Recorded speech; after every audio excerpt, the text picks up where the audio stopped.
大家好，我係食物及衛生局局長陳肇始。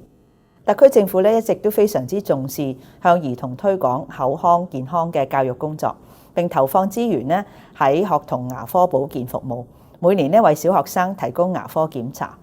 基本嘅牙科治療同埋預防性嘅護理服務，